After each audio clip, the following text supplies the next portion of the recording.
গল্পের শুরুটা একটা স্বপ্নের মধ্য দিয়ে। মিডিয়ান এম্পায়ারের সম্রাট হঠাৎ রাতে এক স্বপ্ন দেখলেন। তার নিজের মেয়ের পেটেই জন্মাবে এমন এক শিশু যে কিনা হত্যা করবে সম্রাটকে। এই স্বপ্ন দেখে ভয়ে মুষড়ে পড়লেন সম্রাট। আর তার কিছুদিনের মধ্যেই জন্ম নিল শিশু সাইরাস।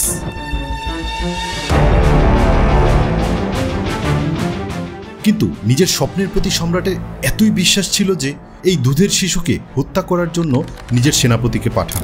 কিন্তু একটা সদ্যজাত শিশুকে মারতে মন সায় দেয়নি সেনাপতির।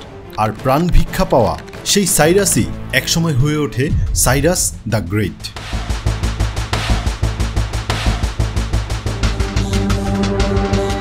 যার সামনে মাথা নত করে মিডিয়ান এম্পায়ার। কিন্তু সেই স্বপ্নকে মিথ্যা করে দিয়ে সাইরাস নিজের নানার প্রাণ ভিক্ষা দেন। আর এরপরই সাইরাস দ্য গ্রেটের হাত ধরেই পার্সিয়ানরা হয়ে ওঠে super power. The Persian empire was the first super power in history. বিখ্যাত লেখক টম হল্যান্ডের এই উক্তিটা ঐতিহাসিকদের মধ্যে অনেকটাই স্বীকৃত। কিন্তু এই পার্সিয়ানরা আসলে কারা? আর সেই পার্সিয়ান সাম্রাজ্যেরই বা আজকে কি অবস্থা? এই প্রশ্নের উত্তরে চলুন জানা যাক ইরান নামের একটি দেশের কথা, যারা একবিংশ শতাব্দীতে এসেও ধরে রেখেছে পার্সিয়ানদের সেই গৌরব। তাই আমি সাইফুল্লাহ সাইফ আপনাদের সামনে তুলে ধরব ইরানের সেই কারো সামনে মাথা না নোয়াবার গৌরব উজ্জ্বল সেই অধ্যায়, যার গল্পটা 500 বছরেরও বেশি পুরনো, আর যার পরতে পরতে লুকিয়ে আছে যুদ্ধ আর রক্তের ভাঁজ। যুগে যুগে পার্সিয়ানদের রোমান, আরব, মঙ্গল, তুর্কি, রাশান, ব্রিটিশ প্রায় সব সুপার পাওয়ারই আক্রমণ করেছে। কিন্তু আশ্চর্যের কথা কি জানেন? কেউই আজ পর্যন্ত ইরান বা পার্সিয়ানকে পুরোপুরি দখল করতে পারেনি। এমনকি খলিফা উমরের সময় পার্সিয়ানরা ইসলাম গ্রহণ করলেও সংস্কৃতি, ভাষা, রাজনীতি সব কিছুই ছিল নিজেদের মতো। নিজেদের যেই জাতিসত্তা তা কখনোই হারিয়ে যেতে দেয়নি ইরানিয়ানরা। কিন্তু এর পেছনে সবচেয়ে বড় কারণটা কি? ইরানের শক্তি, ক্ষমতা, সংস্কৃতি আর উন্নতি সব কিছুই বলতে পারেন এর ভৌগোলিক অবস্থানের কারণে। সব দেশের জন্যই ভৌগোলিক অবস্থান গুরুত্বপূর্ণ, কিন্তু ইরানের ক্ষেত্রে তা একটু বেশি। ম্যাপের দিকে তাকালে দেখতে পাবেন ইরান এমন একটি জায়গায় অবস্থিত যে এটি ইউরেশিয়া ভূখণ্ডের একদম মধ্যমণি হিসেবে কাজ করে। এশিয়া, মধ্যপ্রাচ্য আর ইউরোপ যেই জায়গাতেই যেতে চান না কেন, ইরান একদম মাঝখানে। ইরানের ডান পাশে আছে পাকিস্তান, আফগানিস্তান আর তুর্কমেনিস্তান, আর বাম পাশে আছে আজারবাইজান, আর্মেনিয়া, তুর্কি আর ইরাক। উপরে আছে ক্যাসপিয়ান সি, আর নিচে আছে পার্সিয়ান গালফ আর গালফ অফ ওমান। এগুলো শুধু ভৌগোলিক তথ্য নয়, বরং ইরানের গুরুত্ব লুকিয়ে আছে এই কয়টা কথার মধ্যেই। কি গোলমেলে লাগছে খুব? একটু ধৈর্য ধরুন, আমি বুঝিয়ে বলছি। আসলে ইরানের মতো প্রাকৃতিক প্রাচীর সম্পন্ন দেশ কমই আছে। এর বাম পাশে প্রায় পুরো বর্ডার জুড়েই রয়েছে জ্যাগ্রোস মাউন্টেন। এমনকি এই পাহাড় চলে গেছে সেই পার্সিয়ান গালফ হয়ে গালফ অফ ওমান পর্যন্ত। আর আরেক পাশে আছে আলবর্জ মাউন্টেন, এই জন্য দুর্গের আরেক পাশের দেয়াল, যা ইরানকে আগলে রেখেছে ক্যাসপিয়ান সি আর তার সকল বিপদ থেকে। শুধু তাই নয়, আফগানিস্তান অথবা পাকিস্তান বর্ডার দিয়েও ইরানে প্রবেশ করার পথটা ভীষণ কঠিন। সব মিলিয়ে পুরো ইরানকে বলা যায় এক পাহাড়ি দুর্গ। কিন্তু শুধু সীমান্ত নয়, বরং ইরানের ভেতরে রয়েছে খুবই কুখ্যাত দুইটি মরুভূমি। একটা হলো কাভির মরুভূমি, আরেকটা লুত মরুভূমি। আর এদের অবস্থানও ইরানের একদম মাঝখানে। তাই বাইরে থেকে যেই শত্রুই আক্রমণ করতে চাক না কেন, ইরানে ঢোকার পর এই দুই মরুভূমি বেকায়দায় ফেলবে যে কাউকে। চলুন একটা গল্প বলি, যেই গল্পে এই ভৌগোলিক অবস্থানের কারণেই বেঁচে গিয়েছিল ইরান। শুধু বেঁচে গিয়েছিল বললে ভুল হবে, বরং কাহিল করে ফেলেছিল ইরাককে। সাল 1980, ইসলামিক বিপ্লবের পর ক্ষমতায় এসেছে ইরানের সুপ্রিম লিডার আয়াতুল্লাহ খোমেনি। ইরানের সামরিক বাহিনী তখন ভীষণ দুর্বল, আর সেই সুযোগকেই কাজে লাগালেন ইরাকের প্রেসিডেন্ট সাদ্দাম হোসেন। 1980 সালের 22শে সেপ্টেম্বর হঠাৎ ইরানের উপর ঝাঁপিয়ে পড়ল ইরাক। এই যুদ্ধের পেছনে বেশ কয়েকটি কারণ ছিল। সবচেয়ে বড় কারণ ছিল ভয়। সাদ্দাম হোসেন সহ মধ্যপ্রাচ্যের সকল শাসকের মনেই ভয় ছিল ইরানি বিপ্লবের হাওয়া এই বুঝি তাদের দেশে লাগলো। ইরাকে থাকা শিয়াদের যাতে ইরানিরা উস্কে দিতে না পারে, তাই আগেই আক্রমণ করে বসে সাদ্দাম। আর সাথে ছিল তার মধ্যপ্রাচ্যের স্ট্রংম্যান হওয়ার স্বপ্ন। সাদ্দাম হোসেন ভেবেছিলেন মধ্যপ্রাচ্যের সবচেয়ে প্রভাবশালী নেতা হবেন তিনি। এই স্বপ্নে ভাসতে ভাসতে তার ধারণা ছিল মাত্র 3 দিনেই দখল হয়ে যাবে ইরান, অথচ সেই 3 দিনের বদলে যুদ্ধ চলেছিল পুরো 8 বছর। কিন্তু এত সময় কেন লেগেছিল?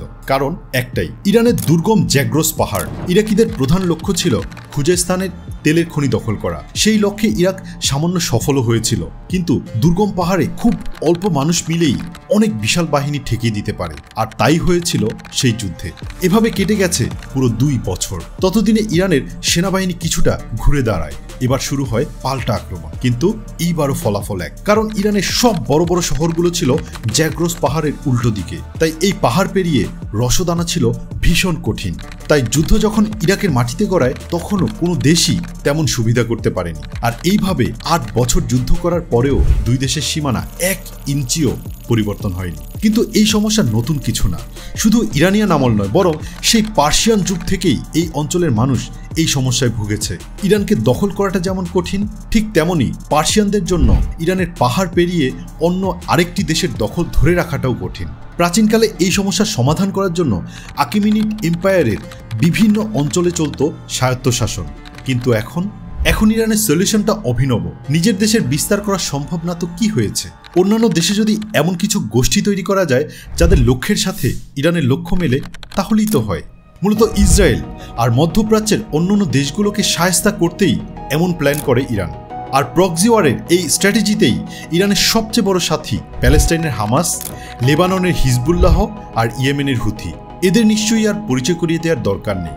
এছাড়াও সিরিয়ার ফাতেমি ব্রিগেড আর ইরাকের আল বদর গ্রুপও ইরানের সরাসরি সাপোর্ট পায়। এভাবেই পুরো মধ্যপ্রাচ্যের ক্ষমতা বিস্তার করে ইরান। কারণ ইরানকে যদি আক্রমণ করা হয়, তাহলে এই গ্রুপগুলো 1 সেকেন্ডও বসে থাকবে না। কিন্তু ইরান শুধু ভিন্ন দেশের গেরিলা গ্রুপের উপরই নির্ভর করে না। ইসলামিক রেভলিউশনের পরে সমস্ত পশ্চিমা দেশের স্যাংশন পড়ে ইরানের উপর। বন্ধ হয়ে যায় আমেরিকান F-14 এর বাকি চালান। এরপর থেকেই নিজেরাই সবকিছু তৈরি করার চেষ্টা করেছে ইরান। এমনকি আমেরিকার F-14 গুলো আজও নিজ প্রযুক্তিতে ওভারঅল করে সার্ভিসে রেখেছে। এই ভিডিওতে আমি ইরানের কয়টা ট্যাঙ্ক, কয়টা ফাইটার আছে সেই হিসেবে যাব না, কিন্তু এই যে ইরান নিজস্ব প্রযুক্তিতে অস্ত্র বানায়, এইটাই একটা দেশের সামরিক শক্তির সবচেয়ে বড় শক্তি। একটা সময় ছিল যখন ইরানের ড্রোন প্রযুক্তি ছিল ভীষণ দুর্বল, কিন্তু ইলেকট্রনিক ওয়ারফেয়ারের সাহায্যে তারা আমেরিকান RQ-4 এর মতো ড্রোন নামিয়ে আনে। নিজস্ব চেষ্টা আর রিভার্স ইঞ্জিনিয়ারিংয়ের সাহায্যে আজকে ইরানের ড্রোন প্রযুক্তি এতটাই এগিয়ে গেছে যে রাশিয়াও ইরানের ড্রোন ব্যবহার করে। এইসবের পাশাপাশি ইরানের সবচেয়ে বড় শক্তি হলো এর ব্যালিস্টিক মিসাইল আর্সেনাল। মাটির নিচে থাকা হাজার হাজার মিসাইলের মধ্যে যেমন রয়েছে সাহাব 1 ও 2 এর মতো স্বল্পপাল্লার মিসাইল, তেমনই আছে ফাত্তাহ আর সিজ্জিলের মতো মধ্যম আর দূরপাল্লার মিসাইল। আর এইসব যে ইসরায়েল আর আমেরিকার বিরুদ্ধে কার্যকরী, সেটাও ভালোভাবেই প্রমাণ করেছে ইরান। কাসেম সোলাইমানিকে হত্যার পরে ইরাকের আমেরিকান বেজে মিসাইল অ্যাটাক, আর কয়েক মাস আগেই ইসরায়েলের উপর মিসাইল ব্যারেজ এখন ইরানের সক্ষমতার প্রমাণ করে। আর দিন শেষে ইরান হলো অল্প সেই কয়টি দেশের মধ্যে একটি যারা পারমাণবিক অস্ত্র নির্মাণে একদম শেষ স্টেজে আছে। কিন্তু ইরানের সব দিকে কি সবল? বিষয়টা তা নয়। ইরানের সবচেয়ে বড় দুর্বলতা কিন্তু ইরানিয়ানরা নিজেরাই। বুঝতে পারছেন না? বুঝিয়ে দিচ্ছি। ইরানের জনগোষ্ঠী এখন মোটামুটি 9 কোটির কিছু বেশি। এর মধ্যে পার্সিয়ান আছে 61%, আজারবাইজানি আছে 16%, কুর্দ আছে 10%, লুরস আছে 6% আর আরব আছে 2%। এদের মধ্যে পার্সিয়ানদের জনসংখ্যা বেশি থাকলেও তাদের কিন্তু পুরো ইরানে নিয়ন্ত্রণ নেই, বরং বেশিরভাগ পার্সিয়ান বাস করে ইরানের মাঝামাঝি। কিন্তু এক একটি বর্ডার অঞ্চলে এক একটি জাতির বাস। পাকিস্তানের পাশে রয়েছে বালোচি জনগোষ্ঠী, আজারবাইজানের কাছে রয়েছে আজেরি জনগোষ্ঠী। ইরান আর ইরাকের শিয়ারাও শুধু 2 দেশের বর্ডার দিয়ে বিভক্ত। আর ইরানের সবচেয়ে গুরুত্বপূর্ণ যে অঞ্চল খুজেস্তান, সেটাও আরবদের দখলে। যদি আপনি ভেবে থাকেন যে এদের ভেতরে খুব মিল রয়েছে, তাহলে আপনি ভুল ভাবছেন। বরং প্রতিটি জাতিরই কিছু অংশ চায় বর্ডারের ওপারের মানুষদের সাথে মিলে নতুন দেশ গঠন করতে। আর এমন বিচ্ছিন্নতাবাদীদের মধ্যে সবচেয়ে বেশি এগিয়ে রয়েছে বালোচিরা। কিন্তু কেন? এখানে আমাদের বুঝতে হবে ইরানের মতো দেশের আসলে স্টিকিং গ্লু বা লেগে থাকার কারণটা কি। কিভাবে এতগুলো জাতি বর্ডার অঞ্চলে থাকার পরেও কেন কেউ আলাদা হওয়ার অত শক্ত চেষ্টা চালায়নি। এমনকি ইরাকি আরবরা যখন ইরানে খুজেস্তান দখল করে নিয়েছিল তখন কেন খুজেস্তানের আরবরা বিদ্রোহ ঘোষণা করেনি। এইসব কিছুর পেছনেই সবচেয়ে বড় কারণটা ছিল ধর্ম। ইসলামিক বিপ্লবের পর থেকেই ধর্মকে জাতীয় ঐক্যের মূল মাধ্যম হিসেবে ব্যবহার করে আসছে ইরান সরকার। ইরানে অনেক জাতির হরেক মানুষ থাকলেও 90 থেকে 95 ভাগই হলো শিয়া মুসলমান, আর এটি পুরো ইরানের স্টিকিং গ্লু। বালোচিদের সাথে ইরানের সরকারের এত বিরোধ থাকার মূল কারণ হলো বালোচিরা শিয়া ধর্মের নয়, বরং বেশিরভাগই সুন্নি মুসলিম। এছাড়াও ভৌগোলিক দূরত্ব থাকায় এই অঞ্চলের সংস্কৃতিও আলাদা। তাই কেউ যদি আসলে ইরানের দুর্বল দিক খুঁজতে চায় তাহলে সেটি হবে শিয়া সুন্নি দ্বন্দ্ব। যদিও ধর্মীয় অনুভূতি আর সুপ্রিম লিডারের গাইডলাইন ইরানের ভিন্ন ভিন্ন জাতিগুলোকে শক্ত করে ধরে রেখেছে, কিন্তু কতদিন থাকবে তা বলা মুশকিল। অর্থাৎ ইরানকে হারানোর উপায় এই একটাই, সেটি হলো তাদের জাতিগুলোর মধ্যে বিভেদ তৈরি করা। কারণ ভৌগোলিক আর সামরিক সব দিক থেকেই ইরান এখন এমন পর্যায়ে আছে যে তাদের আক্রমণ করতে সুপার পাওয়ার আমেরিকাও 10 বার ভাববে।